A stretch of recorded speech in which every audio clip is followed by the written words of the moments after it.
and welcome to Mirador Television. We are the biggest little TV in the world, based in Lewes, East Sussex in England. Our aim is to entertain and to spice things up a little. We will also keep an eye on the local politics, because let's face it, someone has to. Our programs range from stories about the local people to stories about people from all the way across the pond. Brought to you by our wonderful colleagues in New York. So why not sit back, relax with your favourite cuppa, or maybe your favourite tipple, and enjoy. This is Mirador Television.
Well, good morning and welcome back to Mirador Television.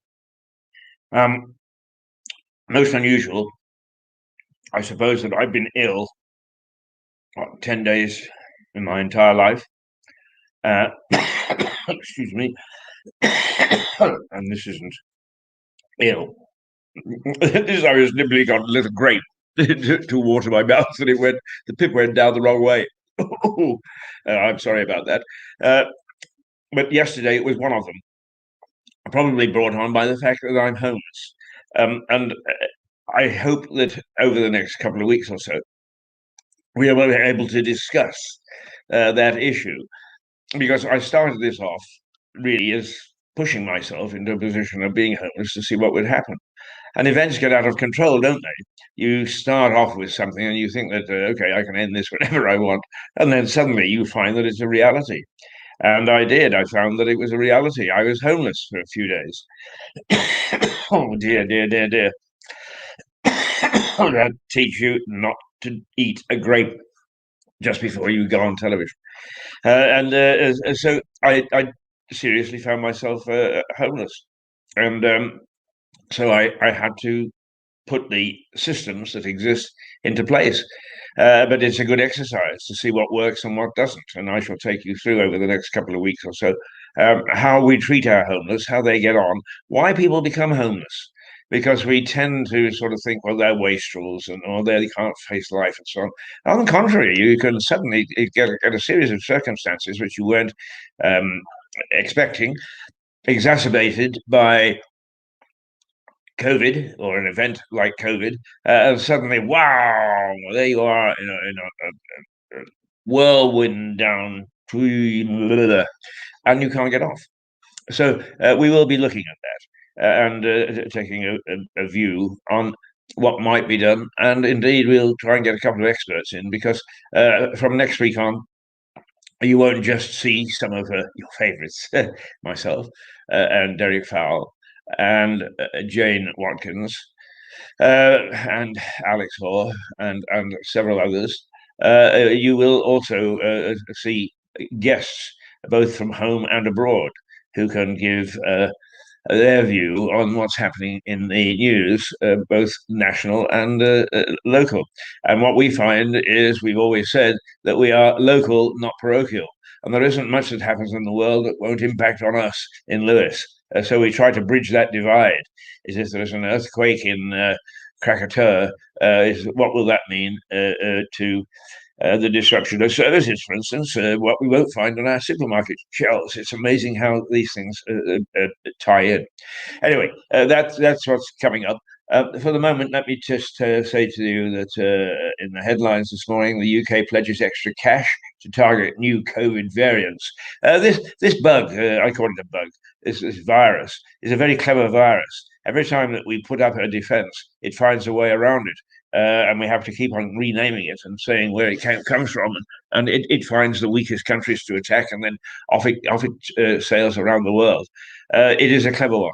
So when the government, much as I, like you, are champing at the bit to go and back to the pub and sit outside and sit inside and eat and do some of the things that we used to do, is we mustn't get too upset when the government expresses caution, because this enemy is a very clever enemy.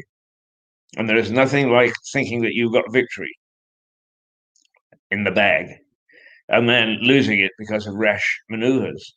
And nowhere was that more so than in the Black Battle of Lewis in 1268, when the king, with superior forces, looked as if he'd got it over Simon de Montfort, leading the barons, and it was going to be a king's victory.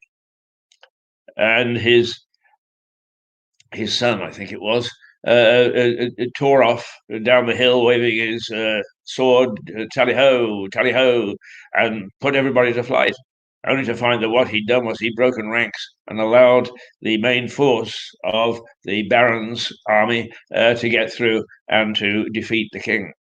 So that's a good lesson in history, that yes, we're all eager to see the end of this COVID bug, of the end of lockdown.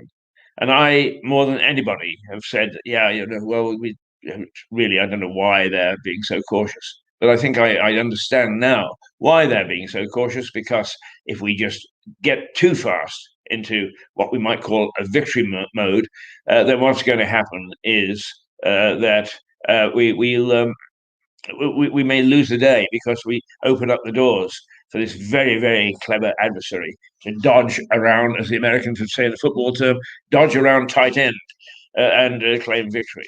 So these variants need to be watched, and indeed, it looks as if the cautious government, the government that we've been dumping on for being so cautious, has got the right idea and is making sure that we get extra cash so that we can track these variants down and keep them at bay. MPs wanted a law to protect care home visiting rights. Well, I understand that as well. If I just patted the government on the back, now let me kick them in the backside, because they are behaving in an abysmal way, as indeed are many Western or democratic governments around the world, and that is to try and squeeze freedoms from people in the name of we must protect you from your worst enemy, which at this stage is the COVID bug. So what we'll do is we'll take all sorts of rights away from you. And that's happening in this country. It's most certainly happening in Canada in a very high-profile way. It's happening in many countries that have only just had the taste of democracy, such as in the Balkans and the Baltics. So we really need to be grateful in some ways that the government is, or our MPs are trying to put a limit on what the government can do in terms of taking away our individual freedoms. Sturgeon rules out a wildcat vote on independence. Well, thank goodness for that. The election in Scotland is tomorrow. The election throughout the UK in council meetings, council chambers, councils, county councils. That's what I'm looking for. County councils takes place tomorrow, and you have a chance to vote. Don't miss it. Because this probably is going to be one of the most crucial votes. It will tell us how the country generally is feeling about Boris and what he's doing, about the situation in Scotland, and for that matter, the situation in Northern Ireland, which keeps popping up and probably does itself no favors because violence takes over again. But those are all the issues that when you go to the polls tomorrow. So do go to the polls tomorrow and get, if you haven't got an absentee vote, which I have an absentee vote because I'm always all over the place and never at home when elections occur. But do so. And D-Day veterans will mark a Normandy ceremony, but they'll do it remotely. So often those brave people go back to the scene of some of the most horrendous fighting, most horrendous deaths, days of hell on the beaches of Normandy. And so many people to whom the Second World War is just a distant memory. So, it's a bunch of old guys trying to relive the war. Don't believe that for a moment. You cling on to the fact that these very, very brave men went through hell that I wouldn't like to go through. And I've been through some very strange experiences, believe me. I wouldn't have liked to have gone through that. My God, can you imagine storming a beach, being attacked from the air, from the ground, mines, blasts going off all around you? I think I would have been so scared I wouldn't have been able to move. But they did that so that we weren't now living under what would have been a Nazi yoke. And believe me, it was a Nazi yoke. Some of us wouldn't have lived for very long under it because we believed in freedom and we express it. But we can do that. So anyway, those are the bits that we can expect. And there's going to be a candlelit week for the murdered police officer. And I'm not absolutely sure. I mean, I think it's nice to maintain her memory. I'm not sure that we've got into a stage where we're just lighting candles so frequently now that it's stopped having its meaning for anything special. But there we are. That's me. And IKEA starts a buyback scheme to tackle waste. Well, that's going to be an interesting one, isn't it? Oh dear. The other things is um, HS2, a controversial thing which probably will never get finished. The railway line is going to move 3,000 bodies from a medieval churchyard. Now, those are the sort of things where we start to rip up our history that I start to get very excited about. And France is threatening a Jersey power cut. Because we are still very much fighting about who gets fishing rights. The Brexit deal is not signed, sealed, and delivered. And particularly, it's all very well to pass a law and says you can't do this and you can't do that, but if you haven't got the people to make sure that they can monitor it and police it, it doesn't mean anything, does it? So those are the bits and pieces this morning. But let me tell you what's going to happen next week. And I keep on saying next week, but public holidays and then my health got in the way. And the thing is, once something happens, then you know how to plug the gap. So my colleagues have said, Keith, that's the last time we're going to bother about whether you're ill or not. By all means, be ill if you wish. But there you go. First sign of illness. Oh, dearie, dearie me. And they've said, you be ill all you want. We're just going to carry on. And that's, of course, the way it should be. There shouldn't be a situation. But we are clawing back from COVID. That's the excuse. And there's really been me and Paul trying hard to keep the thing together. I'm glad to say that a gentleman called Mehdi, who is in Argentina, but a brilliant editor, video editor, has joined the team, and also Jane Watkins, who is based out in Hastings. And we hope that will grow. And that means that when something happens to me and I fall down in the gutter, dead drunk or whatever it is that puts me in the gutter, is whatever happens to me, is it won't interrupt service, as indeed it did yesterday. And I think that's another thing that none of us really quite understood is that the thing would grind to a halt because we have one central place where we stock all our videos and so on and so forth and broadcast from. And we've tried doing it remotely. Well, that's okay if it's me doing it remotely at the moment because I know where to unlock various things, but others don't. So as we are able to come back into our studio bit by bit, so we'll be able to plug these gaps and bring you a decent service. And I hope that our witterings and the bit of fun that we've been having over this last little while has managed to make you realize that Mirador is still alive and well. Now, of course, we've always got to consider the weather. Never mind the weather. And it's going to be a light rain showers today and a moderate breeze. But there will be plenty of sunshine around, particularly mid-morning. So if you really want to get a tan, mid-morning is the time. It's going to be 9 degrees mid-morning, which isn't exactly the warmest, but it will climb to 11. Not as warm as of late, and that wind is just a little chilly. But that's what you can expect. Now, let's talk a little bit about what we may or may not be able to see as we develop our programs in the future. First of all, very broadly, break an egg, a much improved break an egg will. Oh, that's gone off. This machinery tells us all things. Well, it's not going to go on for the moment. We'll forget it. Forget technology. I'm fed up with technology anyway. And let me tell you one thing that we're going to do, hopefully. Let's take a look at this.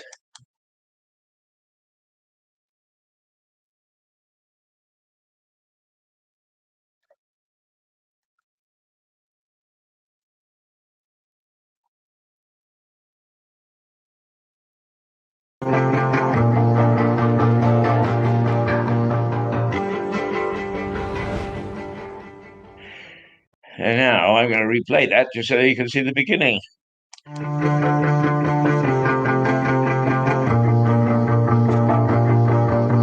Naughty monkeys.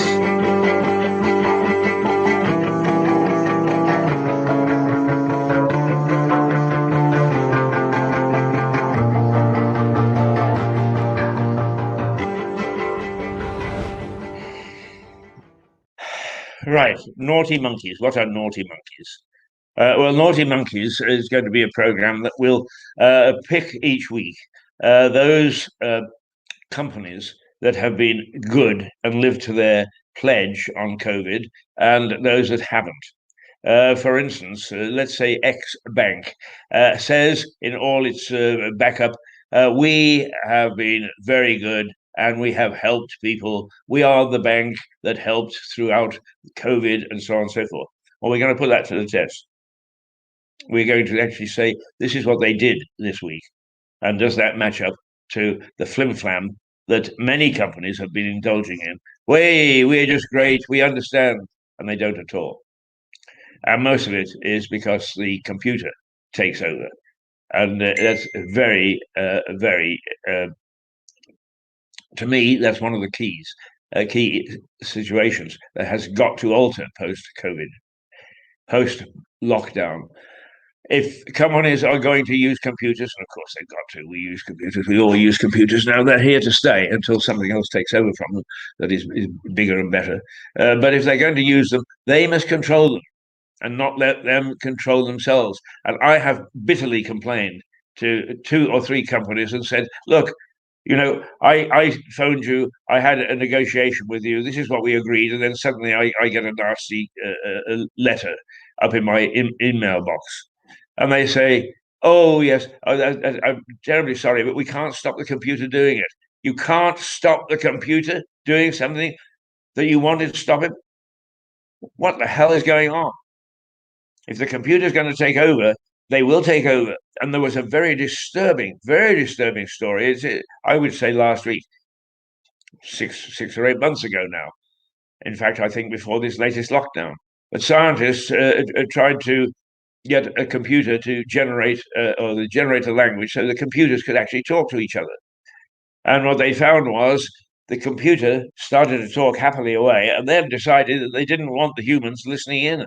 And they started to alter the language so that they could talk to one another without the scientists who were listening know what they were saying. Now, that is bloody frightening, because it does mean that under certain circumstances, computers could take over certain functions.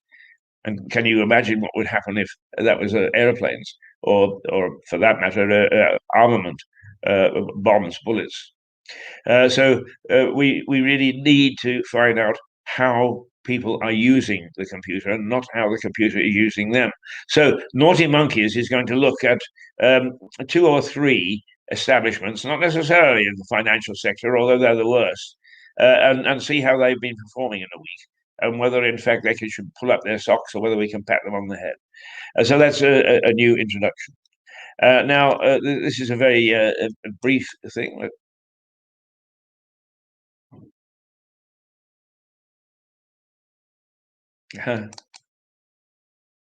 Let's try again. There we go.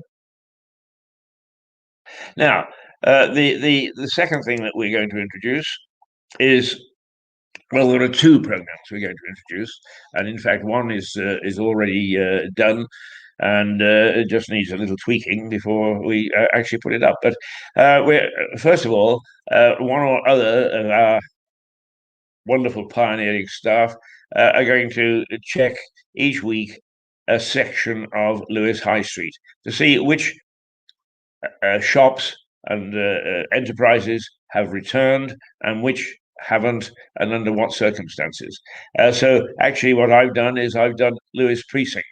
And that will come up tomorrow. We'll take a look tomorrow at who's returned to Lewes Precinct, how they're doing, and what measurement we can use. And then we will take sections of the high street. We will take from the bottleneck to the traffic lights. And those are people who don't know Lewes, of course, will be saying, "What the hell are you talking about?" Well, let me just say it's the upper section of the town. And then there is a section called School Hill, which dips right down to almost to the riverbanks. And so School Hill will be seen as a section. What's happening there? The precinct I just mentioned, that's an area where people can meet and chat and have a cup of coffee. So we'll be looking at that area, and then over the bridge of the River Ouse and into an area called Cliff. So over a period of 3 or 4 weeks, we'll take a look at the town, and then we'll go back and we'll compare in 4 weeks' time what's happened. And it gives us some idea of what's happening back on the high street, because this is going to be a very controversial area as we go along. What's happening on the high street? Because nobody knows exactly what's going to happen. Nobody knows, and the speculation is rife. So where are we? I thought I had a little, I think a little shirt somewhere hanging up on a rail, which would have said, "This is the high street," but I just can't see it. But what I will do, apropos of nothing, is I popped in on the weekend, I guess, or on the holiday day. I popped in to a shop that we've been promoting. And it's everything that it says it is, and it was full of people looking for memorabilia. And this is it.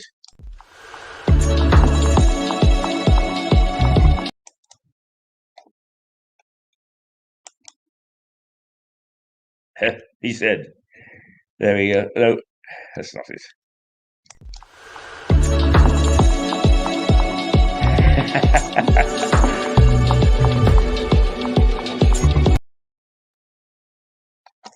Why on earth that does the thing that it does, I have no idea.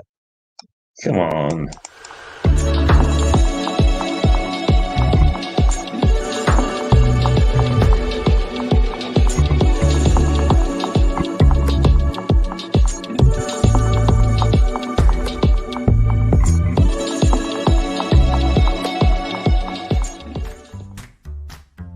My name's Yad and welcome to my shop, Bell & Co. We specialise in mid-century furniture, 50s, 60s and 70s mainly. One of our main ethoses here is very much encouraging people to look at older pieces of furniture rather than buying new or buying flat pack. We're very much environmentally based in trying to encourage people to reuse and reimagine objects, and so we spend a lot of time restoring pieces, reupholstering pieces and bring them back to life generally.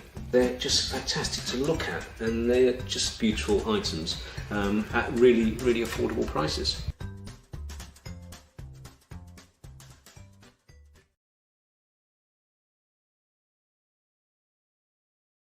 But it's all because I suppose that we're all warming up. Good morning to Sharon Elias, who is a young man in London, and if anybody knows where he's going, it's Sharon Elias. Ambitious, but energetic, and he's got that wonderful knack of being able to walk up to people and sort of say, good morning, Your Majesty, and look at her as if she needs to know that this young man, she should know and should be able to greet. He has that facility of getting to know people. He's a real wonder and a good chap, and he uses this ambition and this energy to good effect. Believe me, he will go a long way. So, good morning, Sean.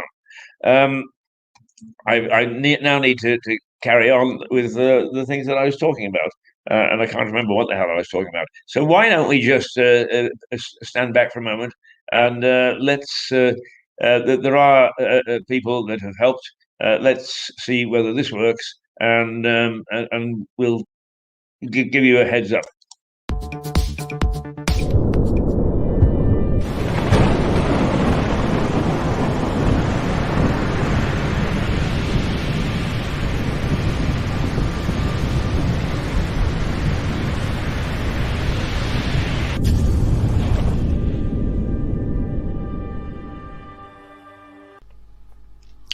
When you've missed the train,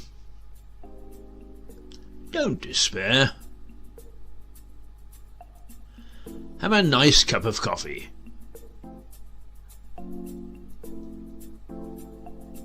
And perhaps a mince pie. At the Runaway on Lewes Station. After that, why worry about the next train? The Runaway on Lewes Station.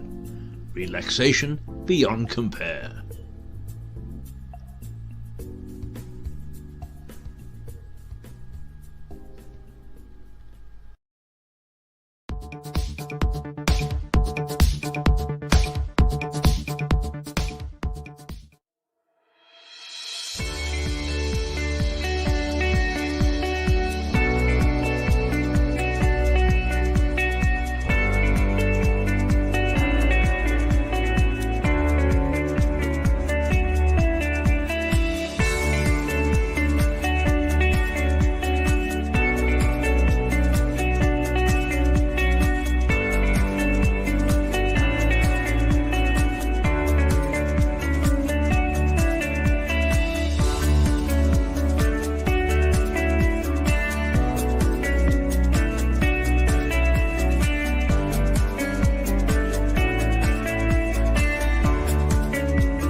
Well, there we are. Let me just say also that in looking at Lewis, each week we shall be playing the photographs taken by Susan Harris. Grape. Susan goes out each morning early with her camera and snaps the various scenes around the town. And she snaps them in the most extraordinary way. So they're really quite fascinating photographs. And we show them. And once again, that feature will be returning on next Monday, and something to be savoured. We also are going to do a hero of the week. I am going to scour Mick Symes' social media and some of the other social media that is put up by other people about Lewis and the surrounding areas on the basis that somebody somewhere during the week does something that's really quite extraordinary. For instance, my hero of the week would have been a couple of weeks ago, a chap from North Street Motors who repaired a little boy's scooter, which had been vandalized by some yobs. That little boy got so much pleasure and was so grateful for that being put together again that it was a wonderful, wonderful effort. He asked for nothing except that the little boy wouldn't be disappointed, wouldn't lose his scooter. He asked for nothing. And I hope that his business flourishes as a result. But that's the sort of hero that we'll be looking for. And next Monday, there will be displayed on our screens an email where you can send in a nomination for your hero. And we would like to recognize the fact that from a cynic like me, and a really old cynic, and someone who beats his gum, blah, blah, blah, blah, blah, but apparently never sees anything good in anybody or anything, is there are very good people out there doing individual things. Jenkins' Ear, I call it, after Jenkins' Ear War. And if you don't know what I'm talking about, look it up, Jenkins' Ear War. And there are really good people that stand out and that they do things just for the sake of feeling good about it and not for any compensation. We think that it's important that we actually recognise those people, and also business heroes of the week. I think that it's also important to recognise that we've got good business people here, and here's one that we think have done an outstanding job in trying to make sure that precinct looks good.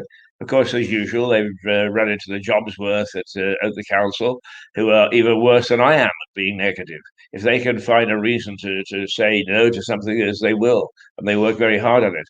Find a reason to say yes, and they are much less enthusiastic and not as speedy. So there are some more features. Look out for Susan Harris's photographs. Look out for us taking a look at what stores are returning and how they're doing on the high street. Watch out for business heroes. Watch out for social heroes or local heroes, whatever you want to call them.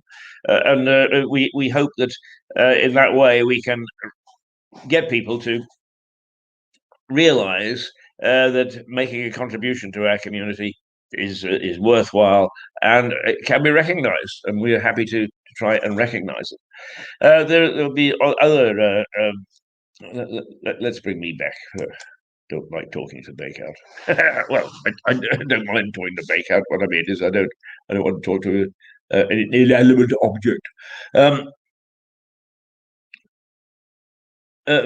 I think also if there's something that engenders a good feeling, now that's very difficult to tie down, isn't it? Because a good feeling is you can't actually tie up in a box and put a ribbon on it.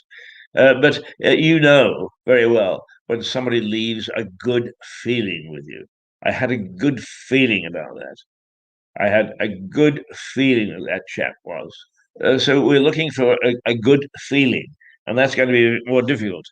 So if you If you come out of somewhere and you say, "Oh, I got a good feeling," let us know, because we will recognize that good feeling. There'll be other people from around the world, from around the country, and from around the region, and from Lewis itself. People that you will want to hear from, so that you can get a feel for what's happening in the world, how it's going to impact on Lewis. And also, when we get Dan in, a mighty technician, consultant, the bloke that looks after the computers, when we get him in, we shall try hard to institute something where you, the people, can actually have your say. And Stephen Catlin is very, very anxious to get out on the streets and talk to you and get your opinion, because it's all very well for us to have an opinion. But what we do is we formulate it based on facts and the fact that we're journalists and we look here and there and everywhere. But you should have a public forum too. So we're going to offer that. So be prepared to either meet Stephen on the street,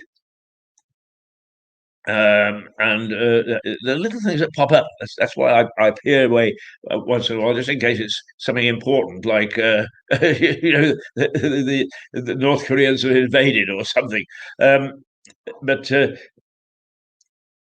both outside, where Stephen and I and others can actually talk to you in the street, and inside, where you can come into the studio electronically, and you can have your say, and you can have a little bit of a debate and a bit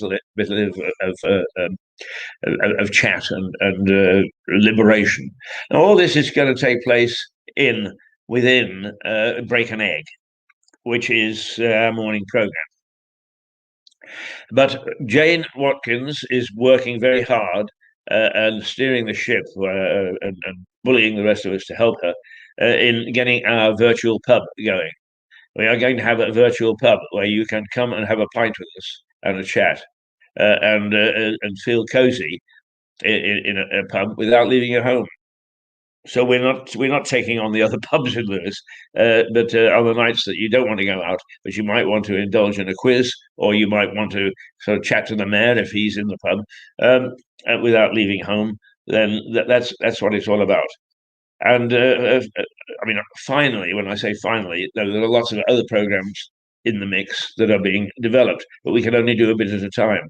The one in the top tier is The Village, where we're going to look at the daily activity of people who live in villages, whether they be the blacksmith or whether they be the housewife or the milkman or whatever, is what does go on in villages. How is our daily life spent?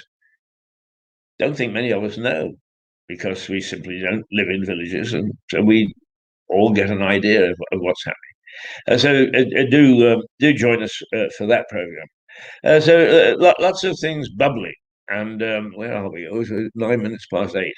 Lots of things bubbling, and I hope that we'll be able to provide you with plenty of things that you'll find stimulating, that you'll find that you want to take up, which you'll find will make you angry, or will make you sad, or will make you think that the world is the most wonderful place on earth. How's that for a whateverism? Those are the things that are coming up, and I invite you to join us. I'd like you never to go away, but if you've gone away, join us, and if you've never met us before, join us to watch some of the things come to life that make up our daily routine in Lewis in East Sussex. We've had a stinker of a time. The reason that a lot of this stuff isn't in place now is because of COVID. Mirador was motoring along very nicely, and strangely enough, I found by accident the email that gives us our facts and figures the other day, and I had kept the one from 2 years ago, when we got 2.5 million people watching our program, which was called the bloody past of a tiny town. It was our documentary output. So there you are. So people have found us elsewhere, and I'm sure that you'll find us here at some stage, and welcome you are. Right, remind people, do my lovely Lewis Bustle, the Lewis Bustle, I think is somewhere here. And why shouldn't it be? After all, we are Lewis. Well, here we go.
Now, that's the town, and that's the way that we hope to see it pretty soon.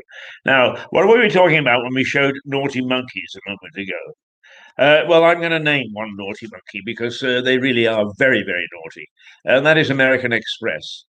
I have had long discussions with the people at American Express, and the people who behind the counter, as it were, are very, very nice people.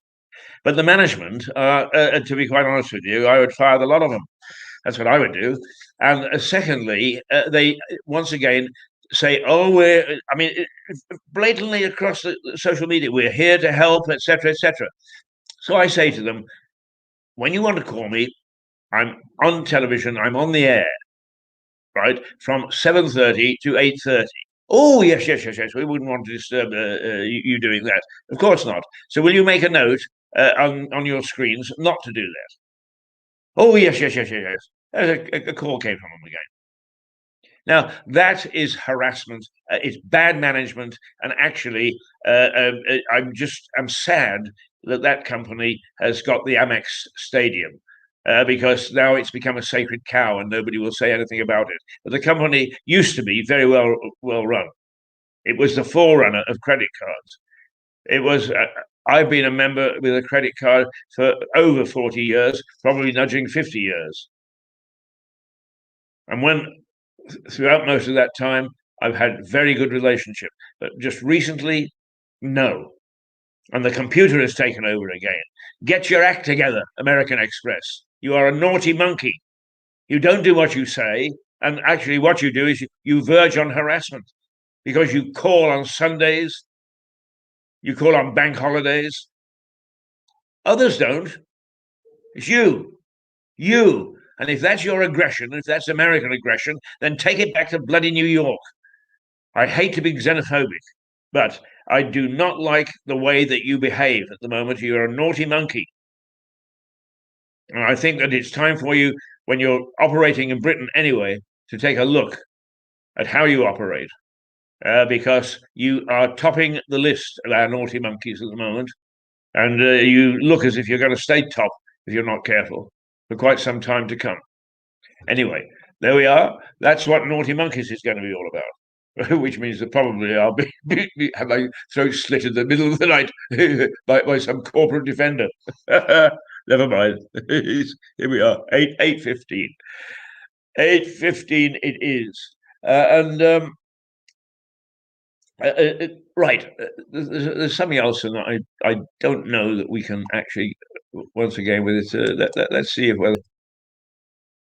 whether yes. Now, this is the plan for some buildings on the site of the old cattle market and of the auction rooms, right?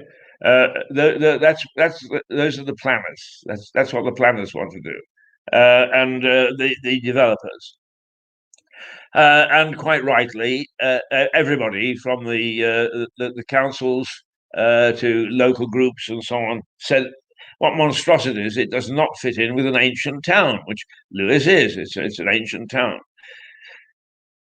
They appealed to whoever the Supremo is, the planning Supremo, who took a look at it and said, "Oh yeah, that's okay, chaps. You go on," and overturned our objections to this. Now that's a very, very good example of what's happening in this country, and it's got to stop. Local people know what they want locally.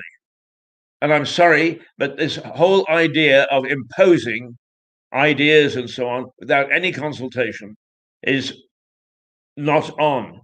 And in this particular case, because this falls within the Lewes plan for buildings and homes, this is a question of something that has been looked at carefully by local community. And the local community has said quite clearly, these are the sort of things we want. And then the planning man comes along and says, no, this is what you're going to get. That is not on. Boris, it is not on.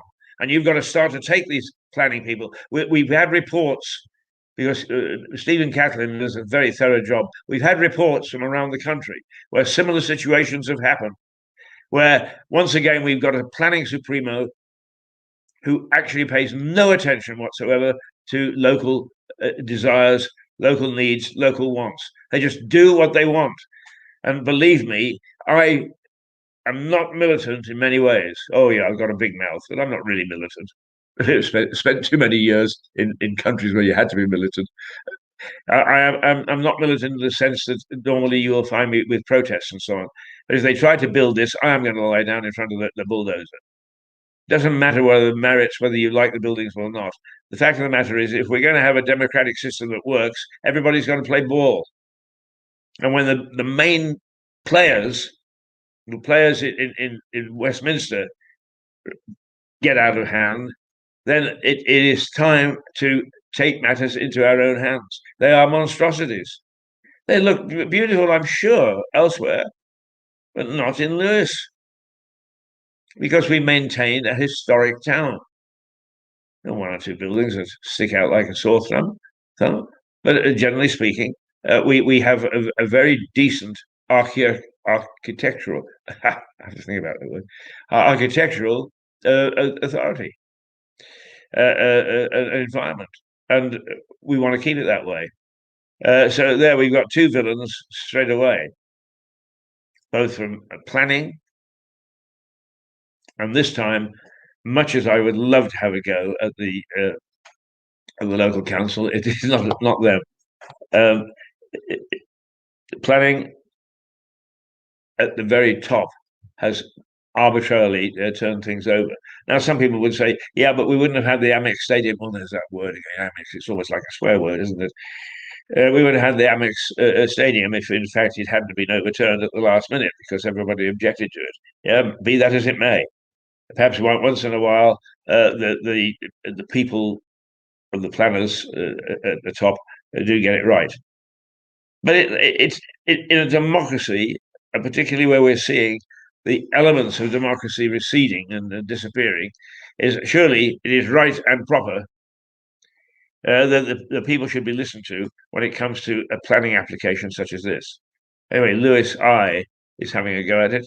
Mick Symes is having a go at it. I'm having a go at it. And perhaps the local papers will also have a go at it. It is silly and wanton to work against the interests of those people that you say that you're serving. Absolutely silly nonsense will they do.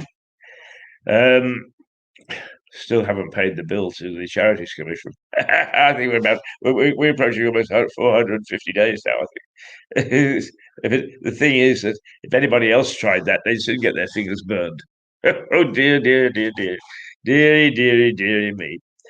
Okay, let's remind people who we are and where we are, just for a few minutes.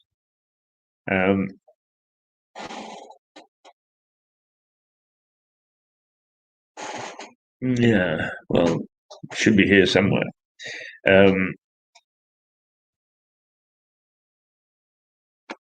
Oh, something I use every day. Oh, there we go. Let's here we go. Now this is East Sussex, where we emanate from, and I know that I joke that we've got a viewer in Patagonia. In fact, we have got a viewer in Patagonia who stays very faithful to us right to the bitter end. So we do have people in various parts of the world tapping into Mirador television and enjoying what they see. But sometimes I'm sure that we make references which they don't understand. So let's just show who we are and what we are again for a minute or two.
So that's where you are with us.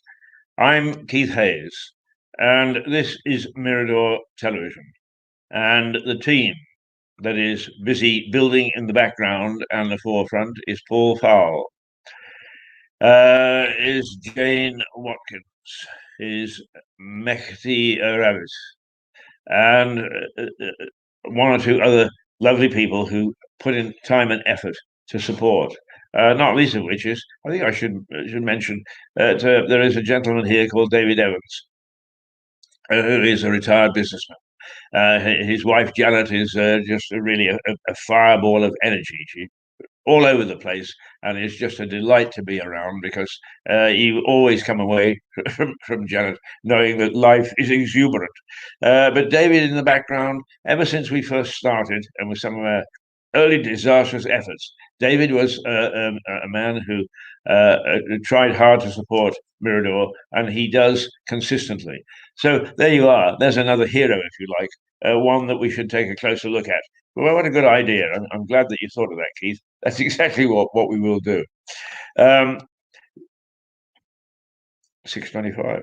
I was just trying to look up the news headlines to make sure that we haven't actually missed anything.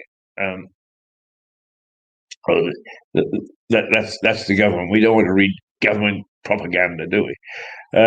So we'll see if we can just take a look at what's going on in the world before we leave you.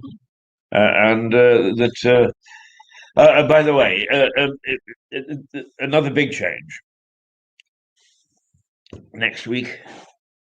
If you tune in at 7:30, you will find that there is a radio program on this channel. And it is for half an hour on Rouser Radio, which has from time to time appeared on social media and on our media. And it's our radio station. It's Mirador's radio station. And it's also a plug and a blog and a slog and all the rest of things.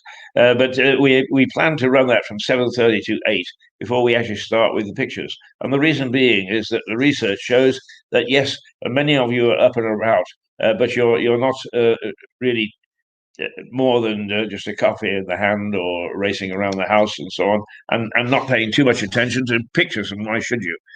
So we're going to do radio for the first half hour of the show, and then 8 o'clock to 9 o'clock will be break an egg with a look at all sorts of potpourri of all sorts of things, and also we will then have Paul Fowle with once a week or possibly twice a week, two programs on business, because whether we like it or not, dull old business, you may say, but it has a tremendous impact, particularly the finance aspects, has a terrific impact on us as citizens. So that's broadly what the makeup is going to be. Now the headlines. Let's see.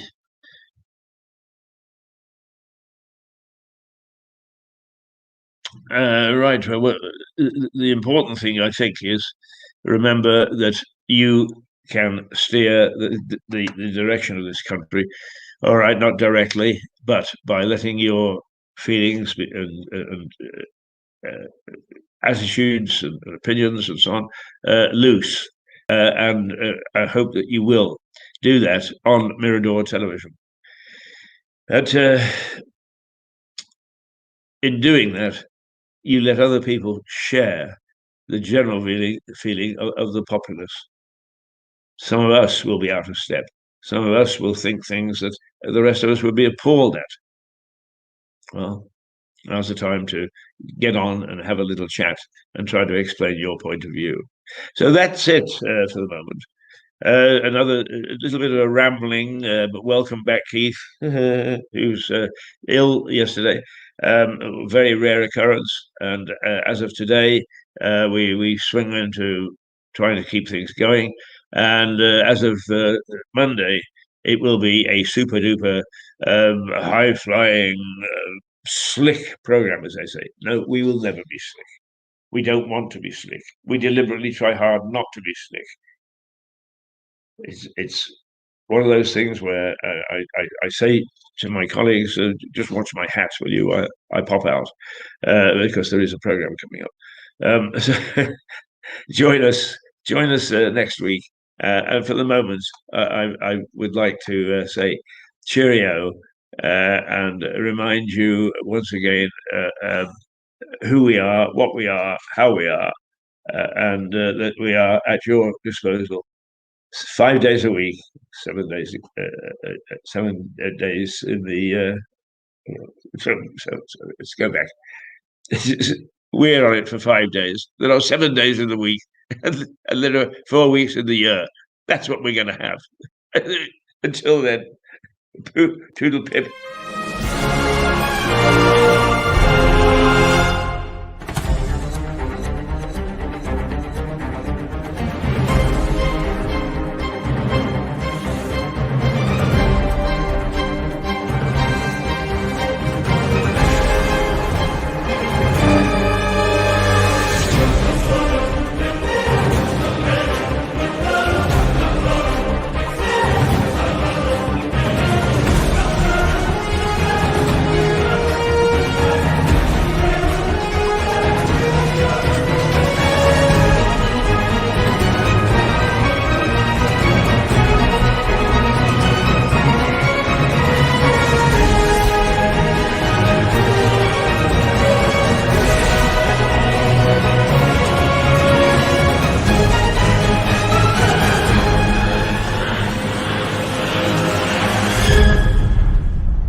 There we go.